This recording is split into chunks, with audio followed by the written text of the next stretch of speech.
श्री स्वामी समर्थ. सर्व स्वामी भक्तांचं आपल्या युट्यूब चॅनलमध्ये खूप खूप स्वागत आहे. मित्रांनो, आज आपण जाणून घ्यायचे, आपला व्यवसाय चालत नाहीये, आपण खूप प्रयत्न करतो, आपल्या नोकरीमध्ये सुद्धा आपली काही प्रगती होत नाहीये, नोकरी व्यवस्थित चालत नाही, व्यवसाय व्यवस्थित चालत नाही, कुठल्या कामामध्ये यश नाही, घरामध्ये सतत भांडणं, सतत त्रास, या सर्व गोष्टींसाठी आपण करावं काय? आपल्याला यश यावं, बरकत व्हावी, आपल्या जीवनामध्ये आपल्या कामामध्ये पैशाला पैसा लाभावा आणि पैशाची वाढ व्हावी, यासाठी करायचं काय? आज मी हे गोष्टी तुम्हाला सांगणार आहे आणि काही उपाय तुम्हाला मी सांगणार आहे. तर हे तुम्ही बारकाईने व्यवस्थित लिहून घ्या किंवा लक्षात ठेवा की हा उपाय केल्याने तुम्हाला रिझल्ट किती दिवसात मिळेल हे तुम्हाला समजेल. पहिली गोष्ट, तुम्ही चॅनलवर नवीन असाल तर मित्रांनो, आपला युट्यूब चॅनल आध्यात्मिक गोष्टीवरती आहे, आध्यात्मिक मार्गावरती आहे, लोकांच्या कल्याणासाठी आहे. तर तुम्ही सबस्क्राईब केलं नसेल तर सबस्क्राईब करून घ्या आणि लाईक करायला विसरू नका.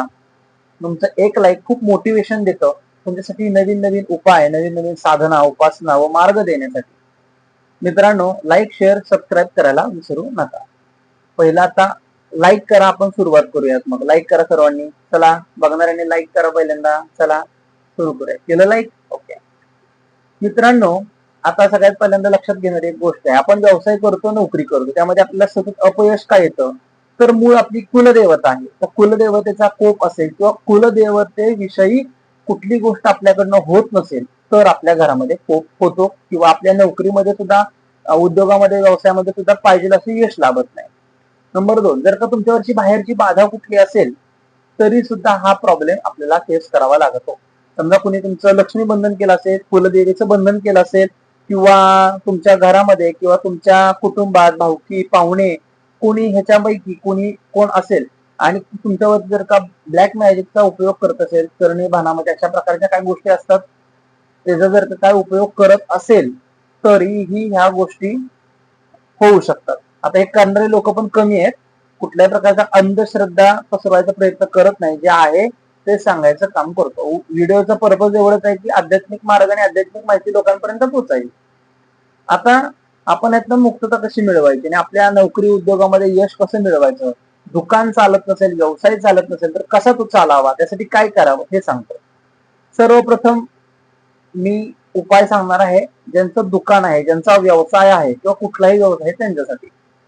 तुम्हाला व्यवसाय असणाऱ्या लोकांनी मुख्यतः शनिवारचा दिवस पकडायचा आहे. शनिवारी एक 11 विड्याची पानं आणायची. विड्याची पानं म्हणजे जे पानं खायला आपण दुकानामध्ये मिळतात, पानाच्या दुकानामध्ये मिळतात, ते पान शॉप मध्ये, ते दुकानामध्ये ते पान मिळतं, पान. तर ते पान घरी आणायचंय आपल्याला आणि तसे 11 पानं आपल्याला आणायचे. त्याला ग्रामीण पातळीवर खाऊचं पान असं पण म्हटलं जातं, काही ठिकाणी विड्याचे पानं असं पण म्हटलं जातं. ते विड्याची पानं म्हणायचं, मला थोडक्यात समजून घ्या. आणि जे विड्याची पानं आणलेली आहेत त्याच्यावरती श्रीरामाचं नाव लिहायचं. काय लिहायचं? श्रीराम असं लिहायचं आहे 11 विड्याच्या पानावरती. 11 विड्याच्या पानावरती असं लिहायचं आहे आणि एक तांब्या भरून पाणी, एक दूध पिशवी किंवा दूध तिथे आपल्याला लागतं. पिंपळाच्या झाडापेक्षा आपल्याला जायचं आहे. सकाळी प्रातःकाल तुम्ही करू शकता किंवा संध्याकाळी करायचं असेल तर 7 वाजता करू शकता. पिंपळाच्या झाडाला आपण पाणी व्हायचं आहे, सगळ्यात पहिल्यांदा दूध व्हायचं आहे आणि तिथे ते पानं ठेवायचे आहेत, नमस्कार करायचा आहे, पाया पडायचे आहे. 5 प्रदक्षिणा आपल्याला पिंपळाच्या झाडाच्या भोवती घालायचे आहेत आणि घालताना काय म्हणायचं आहे, जे तुमच्या प्रॉब्लेम्स आहेत त्या सर्व काही गोष्टी मनामध्ये घेऊन 5 आपण प्रदक्षिणा घ्यायच्या आहेत, नमस्कार करायचा आणि घरी यायचं. असे 5 शनिवार करायचे आहेत. 5व्या शनिवारी तिथे 4 मुखी दिवा लावायचा आहे. 4 मुखी दिवा मिळतो, 4 मुखी दिवा लावायचा आहे. त्या दिव्यामध्ये आपल्याला एक कागद घ्यायचा आहे, कागदावरती आपल्या दुकानाचा ऍड्रेस किंवा काय काम करत असाल, काय प्रॉब्लेम आहे, सर्व काही लिहायचं आणि खाली स्टार काढून ती चिठ्ठी दिव्यामध्ये घालायची. त्याच्यामध्ये राईचं तेल ओतायचं आहे त्या दिव्यामध्ये. 4 मुखी दिवा पिंपळाच्या झाडापाशी लावून घरी यायचं आहे. 5व्या शनिवारी हा उपाय करायचा आहे. तुमची व्यवसाय, उद्योग काय असेल त्यामध्ये तुम्हाला चांगला रिझल्ट बघायला मिळेल, चांगला तुम्हाला फरक मिळेल, तुम्हाला तुमच्या व्यवसायामध्ये किती वाढ झाली आहे हे तुम्हाला कळून येईल. दुसरी गोष्ट, जे नोकरी करणारे व्यक्ती आहेत त्यांना शक्तीची गरज असते, त्यांना ताकदीची आवश्यकता आहे. त्यांना कामामध्ये यश लाभावं त्यासाठी त्यांना क्षमता हवी आणि समोर काम आपण करत असतो तर जॉब करताना मालक असेल, तुमचा बॉस असेल, तर तो तुमच्यावरती दबाव टाकायचा प्रयत्न करतो, किंवा तिथे कॉम्पिटिशन भरपूर असतं. तिथे लोक सुद्धा काय करतात, तुम्ही जॉब करत असताना तुमच्यावर भरपूर प्रकारे प्रेशर टाकायचं बघतात. तर त्यांना आपण आपल्यापेक्षा मजबूत होऊ द्यायचं नाही, आपण त्यांच्यापेक्षा मजबूत राहायचं.